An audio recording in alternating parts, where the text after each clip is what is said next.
Hey, if you do have a Bible with you, you can go ahead and open it up to Mark chapter 6. That's where we're going to be in this morning. If you're new with us this morning, one of the things we've been doing as a church is we're just kind of taking some time this year, and we've been walking through the life of Jesus from beginning to end through the Gospel of Mark, and we're going to be in Mark chapter 6 this morning. In 1939, there was a 25-year-old grad student who was a grad student at UC Berkeley. And he kind of got a late start to his day, He woke up late. I don't know if his alarm didn't go off or whatever happened, but he showed up to class late that day. And so when he did that, not wanting to draw attention to himself, he did what I did a lot in college, He just kind of slid into the back of the room after the class had started, and he just, sat down in the very back row, just trying to hope that nobody would see him. And so he gets to class, and he's a grad student. It's this kind of upper level math class, and he gets settled into the class that day, and he notices behind him that on the chalkboard, behind the professor, there were two math equations, kind of statistics equations that were written on the chalkboard behind him. And so it was kind of the habit of their professor is each day he would write down their homework for the weekend on the chalkboard. So he saw that, and he just made the assumption, oh, that's my homework, So he got those two problems, and he wrote them down in his notebook, and he put them in his bag so he could work on them over the weekend. But what he didn't know, George Dancing was this guy's name, what George didn't realize at the time is that those problems, they weren't his homework, What he had missed in that the first part of the lecture that he didn't show up to that day, what he had missed was these were actually, they were talking about unsolvable equations, in their statistics classroom that day. And so what the professor had done is he had written down what were considered the two most difficult equations known to man at that time. They were two kind of statistics equations that the greatest mathematicians in the world, including people like Albert Einstein, at that time, had not been able to solve. In fact, they were so difficult that they had been classified as unsolvable equations, And he writes it down, And he gives himself a homework assignment. So he goes home that weekend, given an assignment, having something that he was trying to do that was going to be impossible. He had given himself an impossible assignment, an impossible thing for him to do. And I just wonder this morning, how many of us have ever found ourselves in moments like that? Now, obviously not just talking about math equations here at this point, but I wonder how many of us here this morning have found ourselves in moments, in seasons, with problems that we have to face, with things that we have to figure out, with relationships that we have to deal with. We find ourselves in things where we're like, man, I am in so far over my head. I don't have the resources to deal with whatever is in front of me. We found ourselves in situations and seasons where we just look around and we say, you know what? Man, this is impossible. This is impossible. I'm in an impossible situation in my life. And if you're just like, man, I've never felt that. I don't know really what you're talking about. Hey, you just keep breathing, you keep inhaling and exhaling, Because I promise you, at some point in time, we are all going to come face to face with the impossible, with impossible moments, impossible situations in our life. And maybe that's where you're at this morning. I don't know everybody's situation when you walked in here this morning. But maybe you walked in here this morning and you're kind of facing a situation like that, an impossible situation. Some of you walked in here this morning and you're going through a health crisis right now that just feels impossible for you to fix. Some of you, you're in a marriage or a family situation right now that just feels impossible to repair. Some of you are carrying wounds, scars and wounds from your past that feel impossible to let go of. Some of you are lying awake at night with anxiety about your life and about your future, and it feels impossible for you to kind of quiet your mind. Some of you are stuck in a job situation that just feels impossible to change. Some of you are battling a sadness, or a depression that feels impossible for you to climb out of. Some of you are dealing with habits, or addictions that feel impossible to break. Some of you have people in your life who are so far away from God. They don't know Jesus, and it feels impossible to you that they ever will. Situations, circumstances, seasons, moments, problems, decisions that just feel impossible. Ever been there? ever set in a moment or a season like that? Well, what do we do? Like, where do we turn in those inevitable moments, in those inevitable seasons when life feels impossible? What do we do when we're facing the impossible? Well, Mark, he's actually going to help us answer that question this morning through what is probably the most famous miracle that Jesus ever performed. It's the only miracle that's performed in all four of the Gospels, okay, outside of his resurrection. It's the feeding of the 5,000, okay? And it's a story that a lot of us have probably heard before, but through this story, okay, we're going to see some truths, I think, about Jesus and who he is and how we respond in those moments, about who he is, that some things to remember when we're facing these impossible moments, okay, these impossible situations in our lives. So what do we do? What do we do when we come face to face with the impossible? Okay, if you're somebody who takes notes, okay, the first thing that we need to remember, there's just going to be two, but the first thing that we need to remember when we come face to face with these impossible moments and situations in our life is, first, we need to remember that Jesus cares.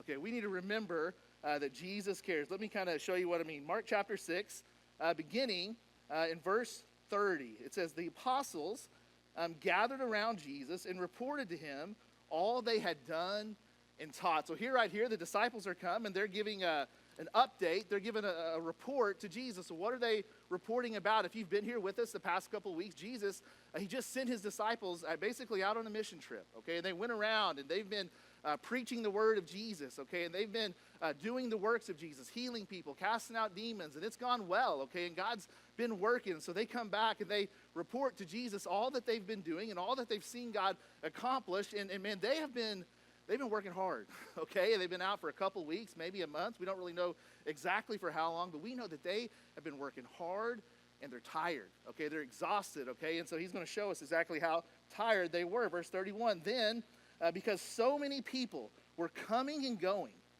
that they did not even have a chance to eat, Jesus, said to them, come with me by yourself to a quiet place and get some rest. So the disciples, they've been working hard, okay? They're tired, okay? They've been, the demand has been so great that they're exhausted. And it's that they've been so busy, like so busy that they haven't even had time to stop and eat. I mean, can you think about that? I've been busy at different times, okay? But it's rare that I don't find like some way, you know, to like I can sneak in a snack. I don't know, like you guys just, that laughter, I don't know how I'm trying to take that. So, but I don't miss a lot of meals, okay? And so, but here they were, okay? They were so busy, okay, and going through so much, says they didn't even have time to eat, okay? And they come back and Jesus sees them and he recognizes that and he feels for them, okay? He's not a slave driver. He doesn't say keep working. He says, hey man, you guys have been working so hard.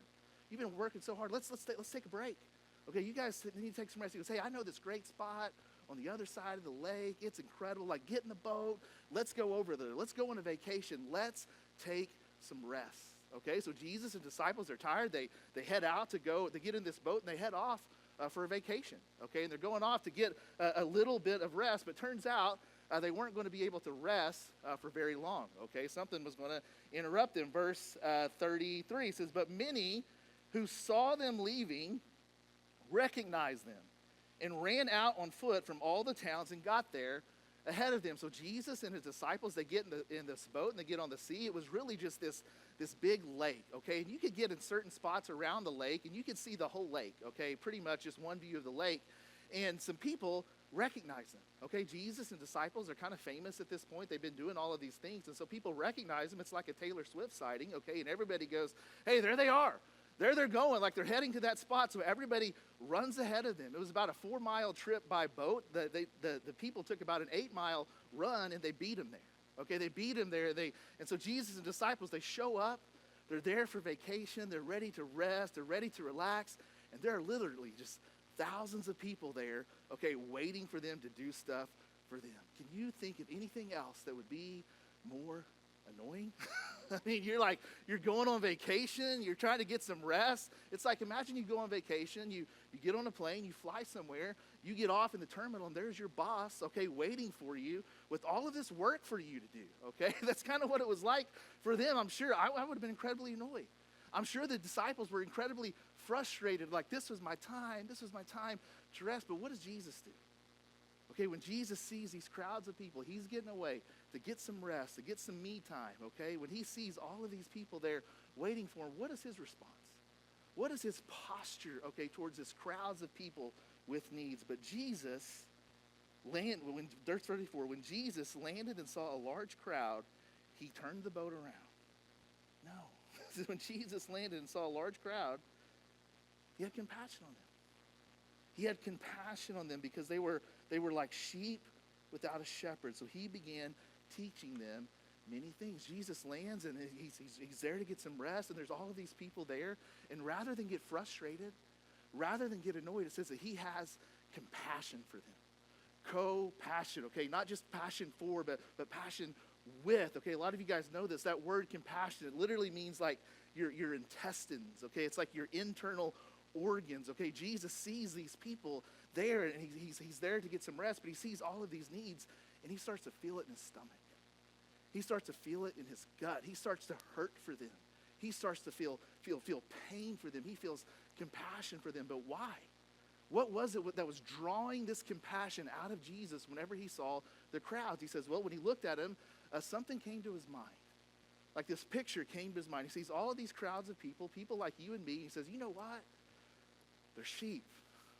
They look like a bunch of sheep. He says, not just sheep. They're sheep without a shepherd. Now, I don't know how familiar you are with sheep, but sheep are not like, they're not awesome. They're not the best of animals, okay? Tino's shaking his head. I guess he knows some sheep. Sheep are not fast, okay? Sheep are not strong, okay? Sheep have bad vision. Sheep do not have teeth or claws, okay? They don't have any natural defense system at all, okay? Sheep without a shepherd, they are in real trouble. They're in real trouble, okay? Sheep without a shepherd, they're going to wander off, and if a sheep wanders off, it can't find its way back home.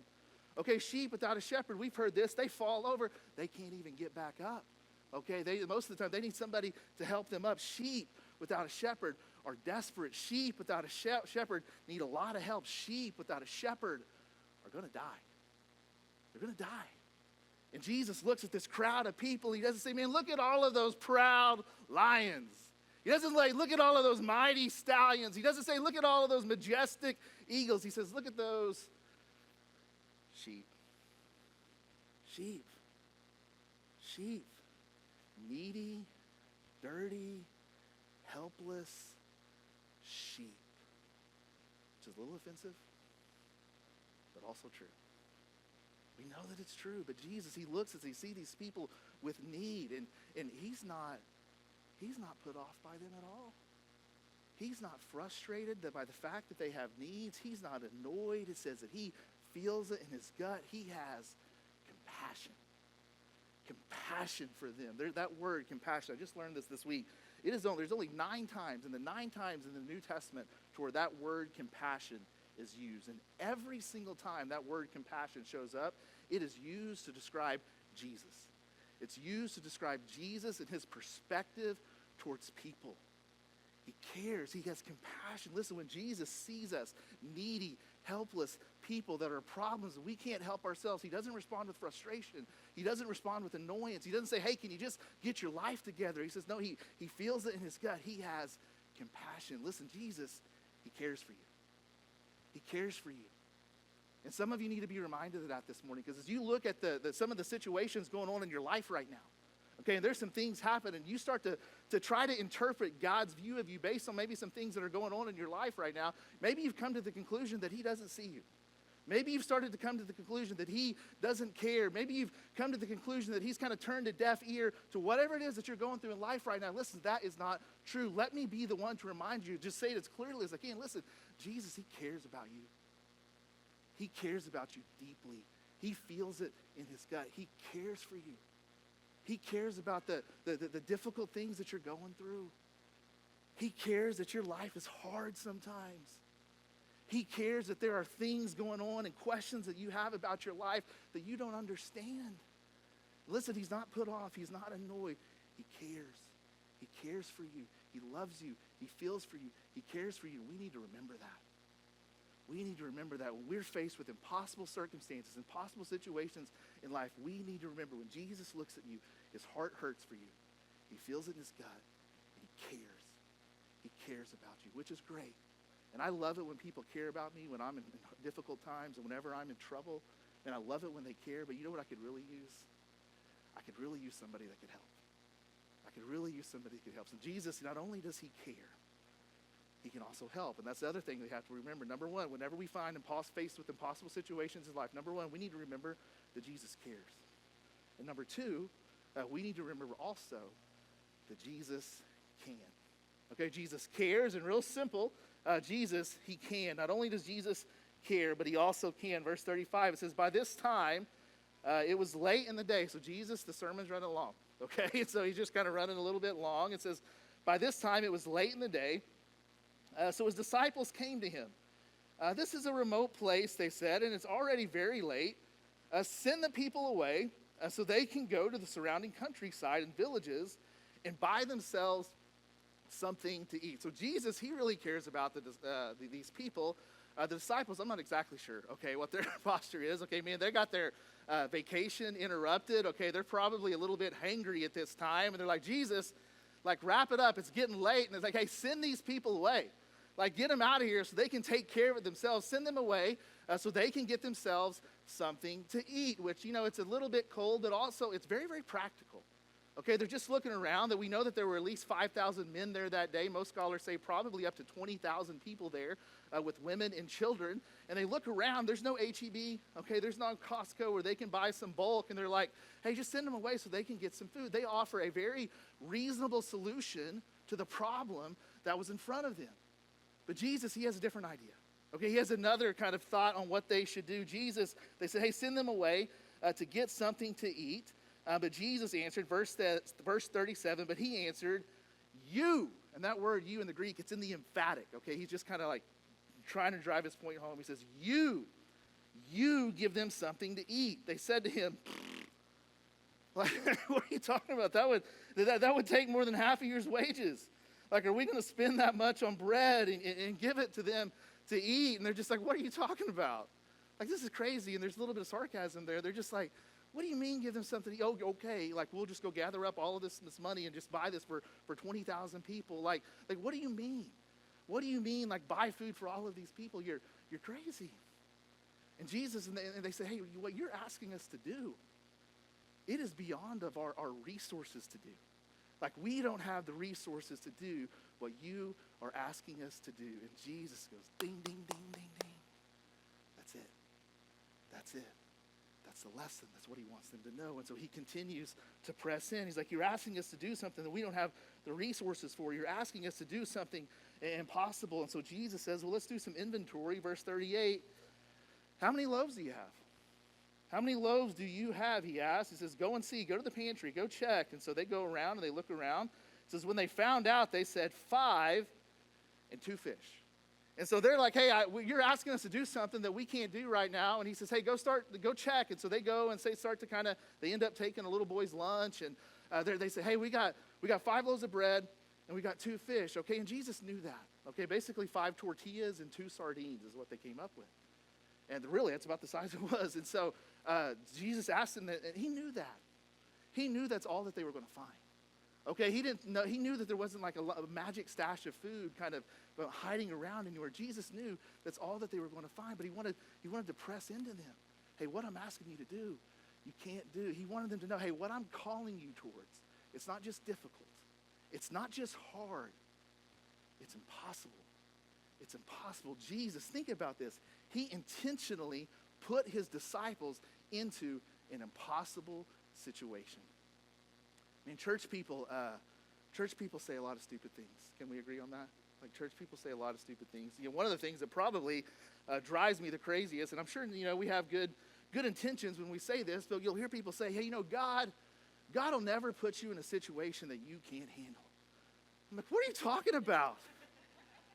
That's all he does. It's like all the time. Like, he, on purpose, it's all he's wanting to do. He's always putting us in moments. He's always putting us in circumstances and situations where we're just stretched beyond our limits, okay, that we can't handle. He is always putting us in impossible situations, okay? He's always putting us in places where we look around and say, hey, I don't have it. I don't have what it takes. But listen, he's not doing that without reason. Okay, there's something he's wanting to show us. There's something he's wanting to point to us. So whenever we find ourselves in those moments, here's the disciples. Go around, see what you have. How can you solve this problem? 5 pieces of bread, 2 fish, what do we do? Right then, at that moment, what are the next words? Verse 39, it says, then Jesus. Then Jesus. When you hit that moment, and you hit that point, you're like, man, I can't go anywhere else. I don't have the resources. I can't do anything else. Then Jesus. Then Jesus. When I get to the end of my resources, then Jesus. Don't skip over those two words. Listen, is Jesus going to put you in situations that are too hard for you? Yes. Yes. Are you going to face situations that are beyond your resources? Absolutely. Are you going to find yourself in circumstances in life and you're staring down just impossible situations where your only hope is just to hold on to Jesus as tightly as you can? 100%. Because it's only in those moments when we reach the end of our resources that we are forced to start to factor Jesus into the equation of our lives. When that happens, okay, when we reach the end of us and we say, hey, then Jesus, like you're going to have to come through, that is when the impossible becomes possible. And that's what happened here. We'll just kind of finish out the short story. Then Jesus directed them to have all the people sit down in groups on the green grass. So they sat down in groups of hundreds and 50s, taking the 5 loaves and the 2 fish, and looking up to heaven, he gave thanks and broke the loaves. Then he gave them to his disciples to distribute to the people. I want you to notice that. Don't skip over that. Jesus, he could have just made all of this like food magically and pure for the people, but he didn't. He involved his disciples in the miracle. He says, you bring me what you have. He goes, and I'm going to make that enough. Okay, and I'm going to use you, and I'm going to use you to meet these needs. And so the disciples start distributing all the food. He also divided the 2 fish among them all. And what was the result? They all ate and were satisfied. Okay, the other place in Revelation where that word is translated as the word gorged. They gorged themselves. Okay, they were full. Okay, they were all very, very full. They all ate and were satisfied. And the disciples picked up the 12 basketfuls of broken pieces of bread and fish. The number of the men who had eaten was 5,000. Okay, 5,000 men, probably 20,000 people there. So we've heard that story before. Okay, when we read that story and you've heard it, what's the one thing that kind of comes to our mind? What do we want to know? Like, what did it look like? Like, how did that happen? Like, was this the original Wonder Bread? Okay, just this magic piece of loaf that just like starts growing, or Jesus' pockets just start filling up with fish? Like, what happens? We don't know. Like, we don't know exactly what it looked like. Okay, we don't know how it played out. We know that the disciples kept coming back to him with empty hands. He kept giving them fish and bread. They kept taking it and distributed all among the people. We don't know exactly what it looked like. I don't know if everybody there knew what it looked like. Okay, I don't know if everybody there knew it was a miracle. Okay, 20,000 people. I don't know if guy in row 132 knew that he only started with 5 loaves of bread and 2 fish. And we don't know how it happened. We don't know what it looked like. We don't know if everybody there knew it was a miracle, but we do know that 12 of them did. And that was the lesson. We knew that those 12 people, they came to Jesus and said, hey, what I have, it ain't enough. What I have, it's not going to get the jobs done. And Jesus took their inadequate resources. And he says, when you put these in my hands, and Jesus, he made it enough. He made it enough. Okay, and they learned a valuable lesson that when Jesus is factored into the equation of our lives, it changes everything. Okay, it makes the impossible possible. See, the disciples, they were looking out there that day, and they saw the problem, and they were just thinking like, okay, this is an addition problem. Okay, like I've just kind of got to figure that. Let's look at our resources. What do we have here? And they said, okay, well, we've got 5 loaves of bread. Okay, and we've also got 2 fish, and we've got, let's see, there's about 20,000 people that we need to feed. And they just said, 5 plus 2, that does not equal 20,000. Like, it's not going to get the job done. So they looked at that equation and they said, hey, 5 plus 2, it never equals 20,000. It's like, this is impossible.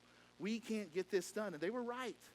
Okay, they're right if that was the equation. But what Jesus wanted them to see, okay, was, hey, this just isn't just like an addition problem. He wanted to say, hey, you need a whole different equation. This isn't just addition. He goes, this is a higher level of math. Okay, this is algebra. Okay, it's not an addition problem. It's an algebra problem. And we remember algebra. A lot of us have tried to forget it. But when you start putting letters into math, it changes things, doesn't it? It starts to change some things, because if you have this problem right here, and you put a parentheses here, and you put a parentheses here around kind of our resources, okay? It's not really enough, but listen, if you put an X right here times X, then that changes everything.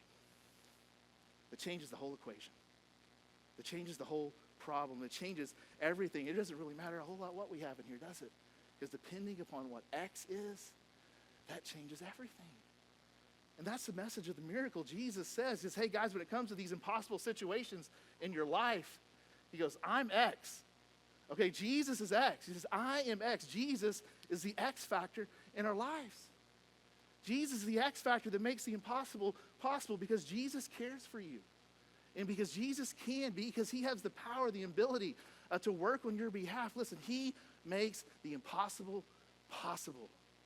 He's the X factor. He's the X factor that changes everything. Now, does that mean that you're going to wake up tomorrow morning and you're going to win the lottery and never get sick and have everything work out in your life exactly like you want it to?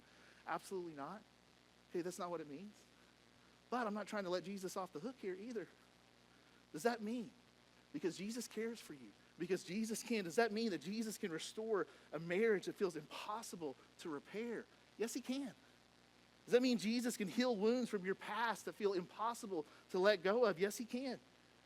Can Jesus bring peace to the anxiety that keeps you awake at night? Yes, he can. Can Jesus bring purpose to a job that feels like a burden? Yes, he can. Can Jesus bring joy in a darkness that you can't seem to climb out of? Yes, he can. Can Jesus bring freedom from addictions that you can't seem to break? Yes, he can. Can Jesus deal with your health, even if it ends in death? Yes, he can. Yes, he can. Can Jesus save people who seem so far away from him? He came, he died on a cross, and he rose from the dead to prove that he can. Listen, when Jesus, he is the X factor, when he is factored in to the equation of our lives, Jesus makes the impossible possible, because he cares and because he can. And listen, I understand, and I'm this way too. We all have just a cynic inside of us, okay? Some of us more than others, okay? We just kind of approach life and we look at life and we just say, hey, can't, and we just kind of write it off. It's like, I'm just being realistic. I've got a realistic perspective of my life. Well, maybe, just maybe, a little bit, we're working with the wrong equation. Maybe, just maybe, we need to begin to factor in the concern and the care and the capability of Jesus into our lives. So listen here, if you're here this morning in whatever impossible situation you find yourself in, listen, I don't know what it is, but just don't quit. Don't give up. Begin to factor Jesus into your thinking. Begin to factor Jesus into your life. Keep going, trusting that when he comes in, he can change things. Okay, that he can make the impossible possible. You persevere. Okay, and you keep praying, and you keep trusting him, and you keep taking your 5 loaves and your 2 fish to him, and you let him satisfy you. Okay, and blow you away with what he is able and what he is willing to do. You don't want to spend your life telling Jesus what he won't do and what he can't do. Listen, Jesus, when he is factored in, he changes everything. Remember that Jesus cares for you. Remember that Jesus can help you. He can. He can. I'm going to go ahead and invite Barrett and them to come on up right now. Jesus changes. With Jesus, when he gets involved, the impossible becomes possible. Remember that the grad student, George Danzig, at the beginning, he takes home just kind of this impossible homework problem that he's got to do. And he goes home over the weekend, and he starts to kind of work on it. And he's like, this is a little harder than normal, okay? But he kind of does the best that he can. And he goes back home, and he turns it into the professor. And the professor is just like, I didn't assign any homework. Like, what are you talking about? Why did you give me this? But he takes that notebook, and he goes home, and he starts to look at it in his office, and he recognizes it as those 2 impossible, unsolvable equations that he had written on the board. And he starts to look at it a little closer. And he realizes something. So he calls George Danzig into his office. It turns out this 25-year-old grad student, he solved these problems that the greatest mathematicians in the world had never been able to solve. George Danzig, he is the real live inspiration for the movie Good Will Hunting. If you've seen that movie at all. If you haven't, It's great. Maybe turn the volume down a little bit if you got kids. Language it's a little tough. But here's kind of the interesting thing of the story. Later, they were asking George Dancing, like, hey, how did you do that? Like, really, why did you do that? He goes, it's interesting. And he made a startling, just kind of statement. He goes, if I would have known that those were classified as unsolvable equations, I never even would have tried. Because if I would have showed up to class on time that day, he goes, I just would have written it off. I would have written it off as impossible. So this morning, I want to encourage you. I want to remind you, hey, don't write off. Don't write off Jesus. Don't write off Jesus' care for you. Don't write off how much he loves you. Don't write off how much he hurts when he sees you going through pain. Don't write off his concern for you. Don't write off what he is able to do. Don't write off the capability of Jesus. Just come to him, trust in him. Continue to start to factor Jesus into the equation of your life. Because listen, when Jesus is involved, even in the impossible situations we find ourselves in, impossible doesn't get the final word. Jesus does. Jesus does. Let me pray for us. Father, thank you just for this lesson, this reminder of your love for us and your power to work on our behalf. I pray that it would be on our minds this week. I pray all this in Jesus' name. Amen. Hey, right now, if we could kind of bring the lights down, we're going to take communion this morning. If you did not get any of the elements, we've got some bread and some little grape juice here. You can grab that. But we read this story. It's not the last time that Jesus took bread. It's not the last time he gave thanks. It's not the last time that he broke bread. And it's not the last time that he gave bread to his disciples. Because of the night before he went to the cross, Jesus did the same thing. But that night he wasn't feeding a crowd. He was preparing his disciples to understand how he was going to meet their greatest need. Because the greatest problem we face isn't hunger, okay? The greatest problem we face is our sin. And it's our separation from God. And just like the disciples didn't have enough to feed the crowd that day, we don't have enough to fix our problem of sin.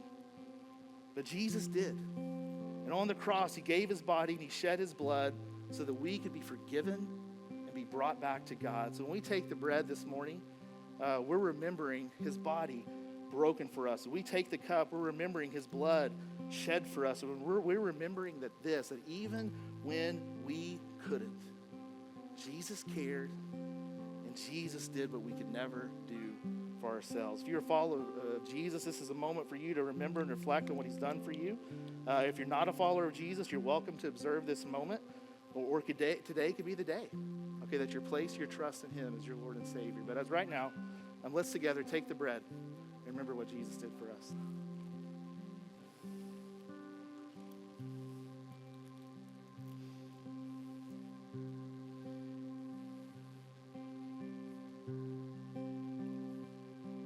Let's take the cup. Remember Jesus' blood shed for the forgiveness of our sins.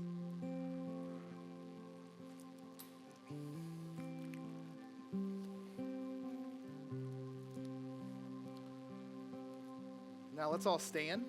We're going to respond to him in worship.